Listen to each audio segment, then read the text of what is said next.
This is Covering the Spread, part of the FanDuel Podcast Network.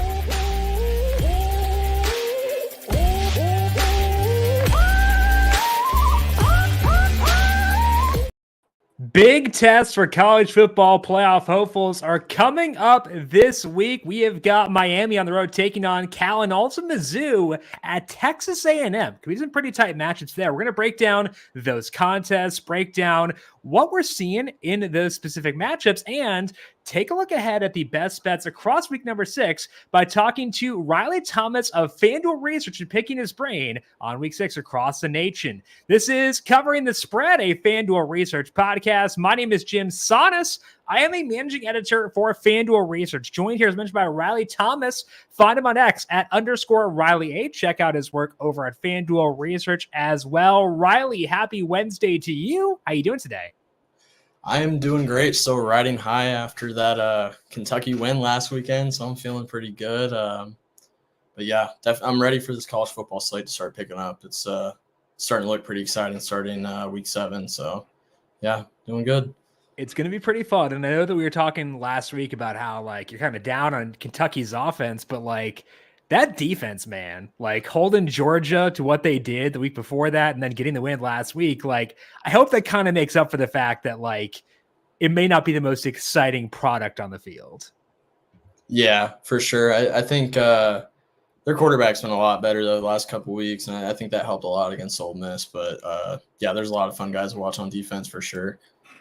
And we're going to talk about their Ole Miss team, too, trying to bounce back this week, taking on South Carolina, previewing that game, Mizzou, Texas A&M, and Miami, Cal, and then getting Riley's best bets for week 6 at FanDuel Sportsbook. But first, a reminder to make sure you're subscribed to Covering the Spread wherever you get your podcast. We are with you Monday through Friday, talking the best bets across college football and the NFL. Tomorrow, we're going to break down NFL week number 5 with Megan Payton of FanDuel TV, getting her best bets across week 5 here, and then some player props with Austin Swaim on Friday as well. As a note for the YouTube watchers, tomorrow's show will be at 4:30 p.m. Eastern, so a half hour later than typical. 4:30 p.m. Eastern, live with Megan Payton breaking down best bets across NFL week number 5. Speaking of the YouTube page, FanDuel Football Betting is the brand new home of the Covering the Spread and the Heat Check throughout the NFL and college football season. So if you want to watch these shows live each and every weekday, search for FanDuel Football Betting. Check out our link for that in the podcast post over on FanDuel Research. Also, check out my Twitter account at JimSannes to get a link to that. Subscribe there, click the bell, get notifications as we are live to get the most up-to-date betting odds as we are talking about these games each and every weekday. Hey, NFL fans, you can make every moment more this season with a big return on FanDuel, America's #1 sportsbook.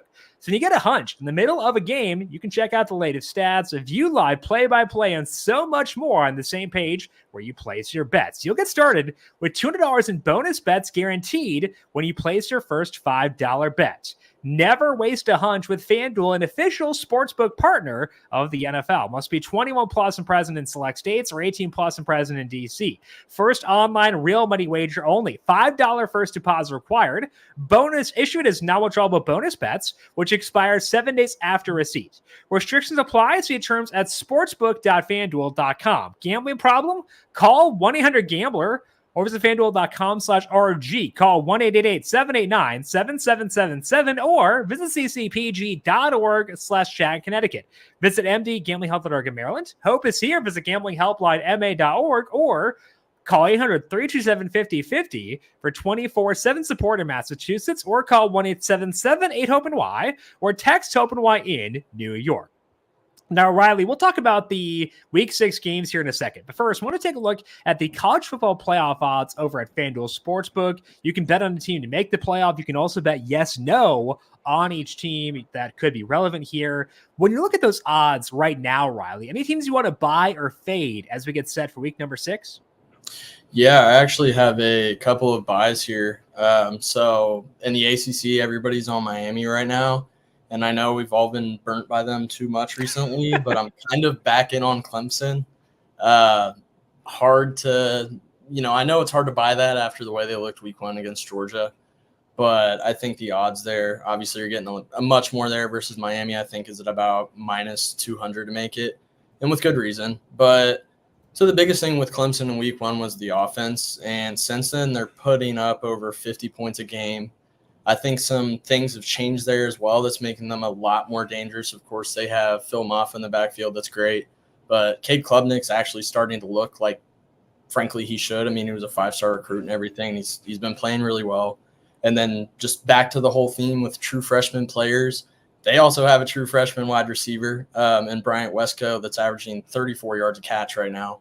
And he's come up with 100 yards in a couple games over the last 3. So I just like what I'm seeing out of their offense a lot right now. And I don't think it's too far-fetched for them to be in, say, an ACC title game and take out Miami, especially when they only have one top 25 team left on their regular season schedule in Louisville. Of course, ACC is down, so the schedule is looking favorable as well. So I like what I'm seeing out of Clemson right now. Right now, Clemson is sitting at plus 132 to make the playoff. You mentioned the offense. Obviously, that was concerning last year. Klubnik got off to a slow start last year. What you've seen so far, does it seem sustainable to you, the improvements you've seen on that side of the football? Yeah, I mean, some of this should be put in perspective. Of course, they've been kind of playing cupcakes since, so they're not going to be putting up 50 points on everybody. But I think the biggest thing here for me, I think, is more encouraging is the receiver play they're starting to get. I think that's been the biggest problem for them since, say, they had, like a T. Higgins or something, is their perimeter play has just, frankly, been bad. They barely ever have that guy that can just take the top off of defense, and it looks like they finally found it. So I think with that and then the way they can run the ball, it's going to be a lot easier to move it versus, Georgia just stacking 7 in the box. They know you can't throw it downfield. So we'll see when they start playing some better competition, but I think it's really encouraging, and overall the offense should be better no matter what. It's very weird to have a team that had Martavis Bryant, DeAndre Hopkins, Mike Williams, all these guys. You mentioned Higgins too. That to go from that to what they've had the past couple of years is pretty. Even like back in the Trevor Lawrence days, like their receiver play was not elite by any means at times back then. It's been weird, this transition, but good to see Clemson making some noise again. So Riley is on them plus 132 to make the playoff. Mention there's another team out there. What is the other team you want to buy into right now? So we are going to go way down here to James Madison at plus 1,500. Wow. And hear me out with this. Of course, we're going to get a group of 5 team in the 12-team playoff. And everybody's talking about Boise State, as they should. Gene T, their running back, is absurd. But I think James Madison's getting slept on here, especially when you look at their schedule. Obviously, moved to plus 1,000. But someone's on board here, Riley. Yeah, still pretty good. But their schedule right now. If you look at College Football Network strength of schedule metrics, they have them with the 7th easiest schedule left in the country, and that's out of 134 teams. So can't really beat that. So the schedule is there. They won 11 games last year. Even though they lost their coach to Indiana, they're still dominating. They're actually leading the country with about 54 points a game, over 500 yards a game, over 200 rushing yards a game. They have a little 1-2 punch in the backfield with their quarterback, Alonzo Barnett, and then their running back, George Pettaway. Plus, they're averaging 11 yards per passing attempt, so they can stretch you downfield as well. So just with the way their offense is playing, mainly just that schedule, I mean, it's not too far-fetched here to say they're going to be 12-0 at the end of the regular season, especially when they're probably going to be favored by at least 7 points in every game the rest of the way. So I think they're being slept on here a little bit. Do you think they need North Carolina to pick things up to kind of boost that impressive win that they got? Like, is that something that's required for them, or do you think they could get there without UNC taking a step forward?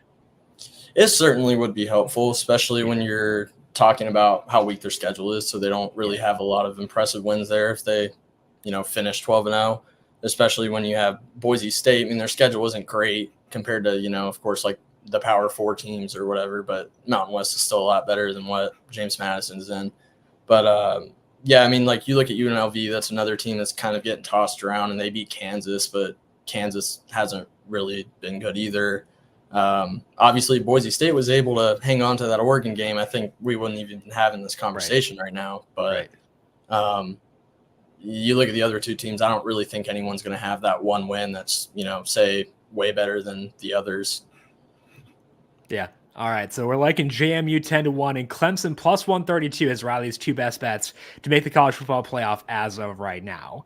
Let's turn our focus over to week number 6 across college football and got some pretty important games. Not the biggest week as far as like buzzy games goes, but we're gonna start things off here by talking about Mizzou at Texas A&M. Right now at FanDuel Sportsbook, Texas A&M slight favorite minus 134 in the money line, favored by 2.5. Total in this game is 48.5. That spread has moved in Texas A&M's favor as they were favored by 1.5 yesterday.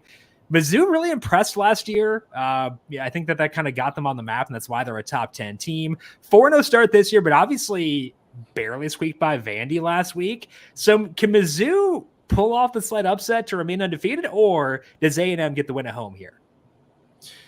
Yeah, so I think this is probably the toughest pick for me out of the week. Yeah. I can really see it going either way, and probably just this spread probably just boils down to obviously playing in Kyle Field. So that's about as tough as it gets there. But while Missouri hasn't been good, as you mentioned, I think the argument can be made with Texas A&M too. They're 1-4 against the spread right now, so they haven't exactly been living up to what they should be.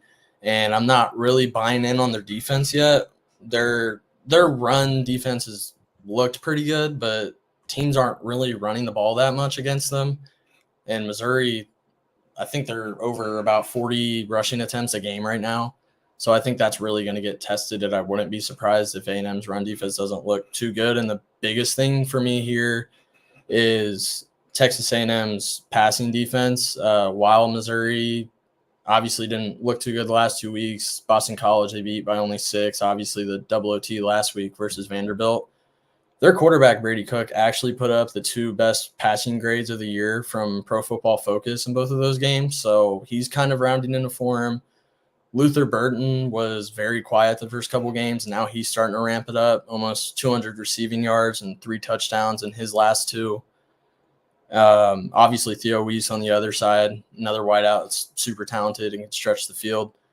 So their passing game is starting to kind of get better here. And then Texas A&M's coverage grade is currently 96 in the country over at Pro Football Focus. So not really loving what the secondary looks like there. Missouri's passing offense is starting to pick it up. So with that, I'm just trusting them more here to come out with the win.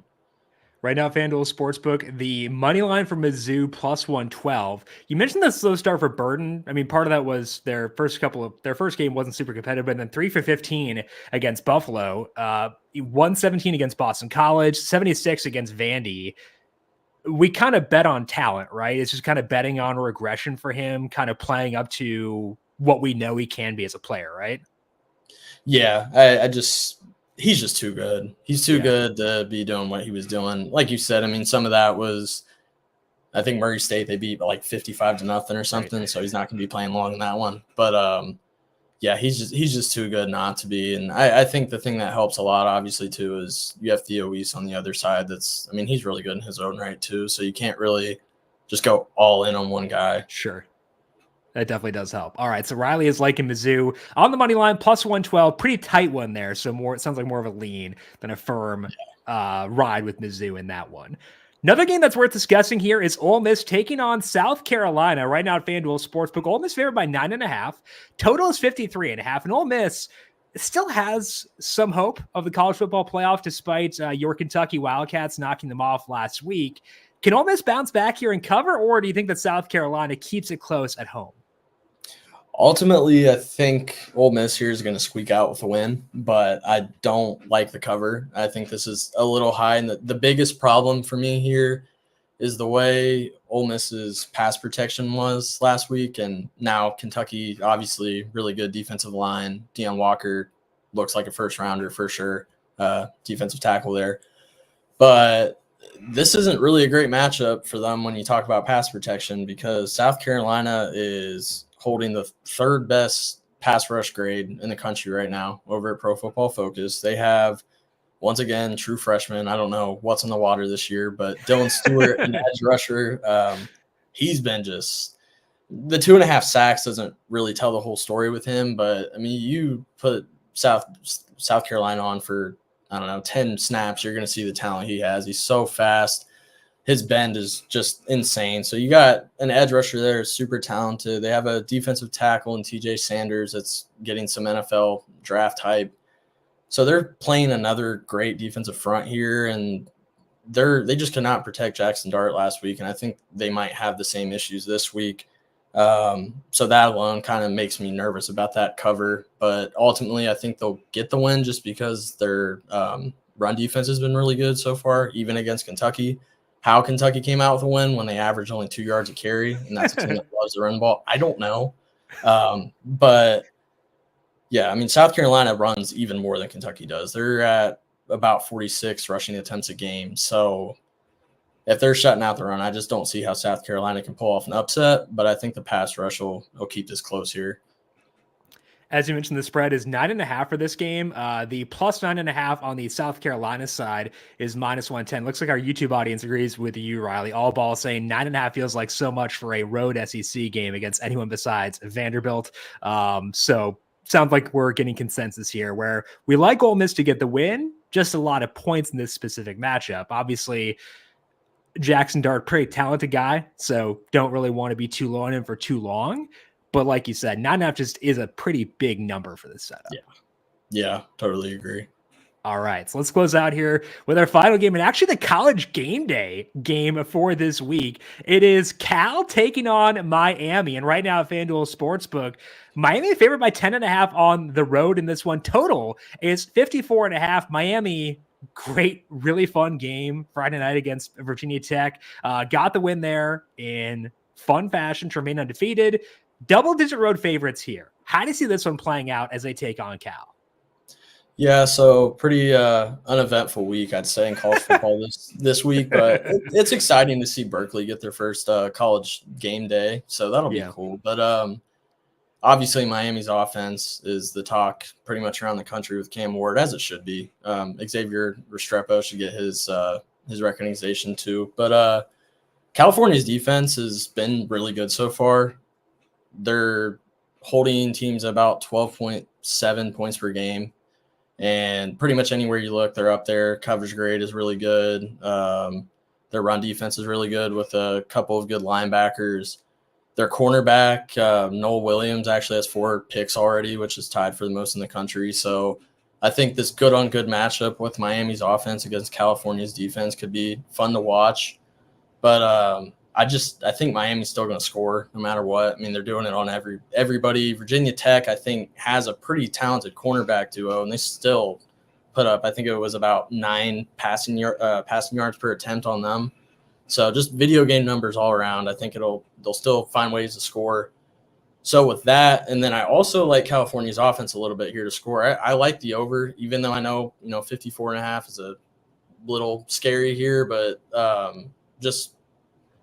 Miami just gave up over 200 rushing yards against Virginia Tech, and I think California arguably has better running backs for sure. I mean, Jaden Ott coming into the season was pretty much considered a top 10 back in the country. He's one of the better backs for the NFL draft right now.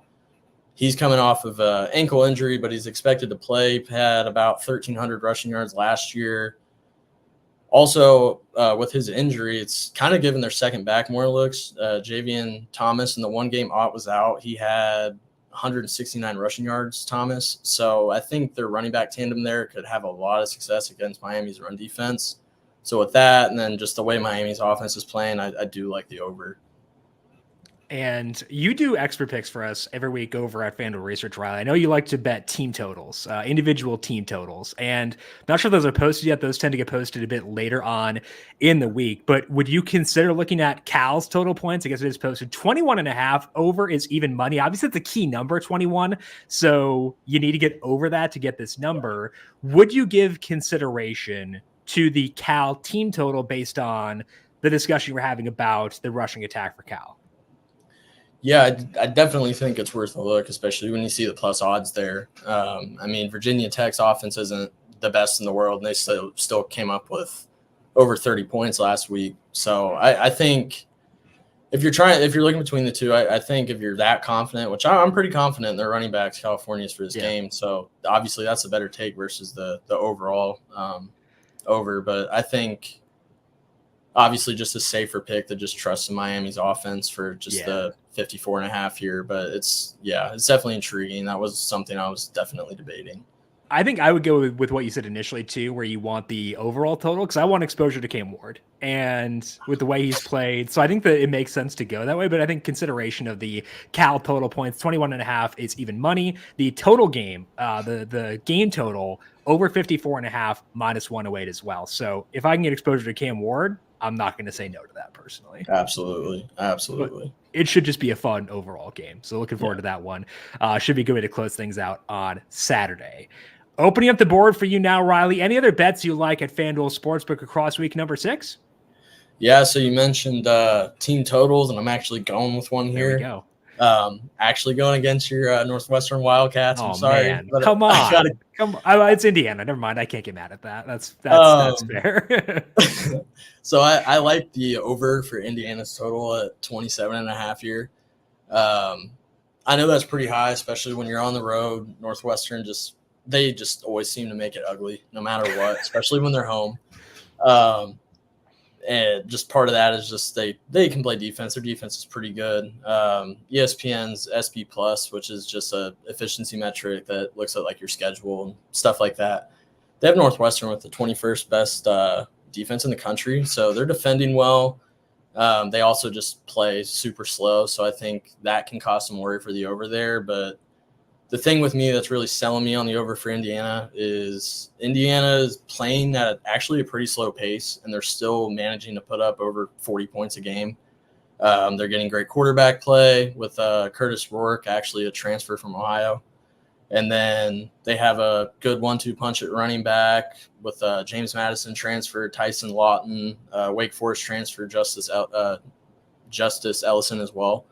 So they're just kind of moving the ball everywhere around the field, and they've done it even in slow tempo games. I think the biggest thing that is my worry for this, honestly, is going to be turnovers, because Indiana had 3 turnovers in just the first quarter last week. So kind of concerning. But Number Fire's game projections also has Indiana scoring 29, so kind of close here. But they've been putting up insane numbers. I think they were over 500 yards last week. So overall, I have to go with the over for Indiana here. I think the one benefit here for you were talking about Northwestern can muck up a game a lot. A lot of that was when they're at Ryan Field, and like they'd have faster teams in, and they grow the grass to be like 6 feet tall, and so they could like slow down the opposing teams. But at their temporary field, they don't have it's artificial turf, so they can't grow the grass to be like 30 feet tall. So that one like advantage they had, where they could like slow down Christian McCaffrey, slow down Jonathan Taylor back in the day, it's kind of gone. And like, yeah, you're subject to more wind because you're right on the lake, but like, I kind of don't want to overlook that with them, that they don't have the, like, I know this is a very stupid take, but like the groundskeeper advantage where they can slow down faster teams. And that could be a pretty big concern, not just against Indiana, but they've also got Wisconsin coming for that same field. I think that could actually be a tiny issue for them. Yeah, I'm with you. I know all about what you're talking about there, with just me being a Columbus guy and Ohio State and everything. And every time they would travel there, I couldn't tell you the amount of articles out, like just around like, say like our local newspaper and stuff, talking about the grass and Ohio State's going to be way slower this week. Yeah, so that's a great point. I'm totally with you. Did not slow down Vendrick Mark against Ohio State that one year. Did not slow down King Coulter. Slowed him down a bit too much. Couldn't get that sneak across in 2013. But hey, we got close. It was a good time, and then didn't win a single game the rest of the year. Just great time all around. All righty. That is all that we have here for this week on Covering the Spread. Want to give a big thank you once again to Riley Thomas for joining me for today, breaking down his thoughts on Week 6's biggest college football games. Riley, I appreciate the time. Good luck to you in Week 6, and enjoy the football. Yes, sir. Me too. Hoping to see another big game from Kentucky. Fingers crossed. Indeed. Keep that defense chugging. Hopefully get some offense as well. Find Riley on X at _Riley8. I am on X at JimSannes. You can find FanDuel Research on X at FanDuel Research again tomorrow, live at 4:30 p.m. Eastern instead of 4 o'clock, breaking down NFL Week 5 best bets with Megan Payton. Tune in at 4:30 p.m. on the FanDuel Football Betting YouTube page to get those to watch along as we discuss Week 5's biggest games. Big thank you to our YouTube producer, Justin Lane, for his work on the video side of things. Thank you, Justin as always. And thank you to all of you for tuning in. This has been Covering the Spread, a FanDuel Research podcast.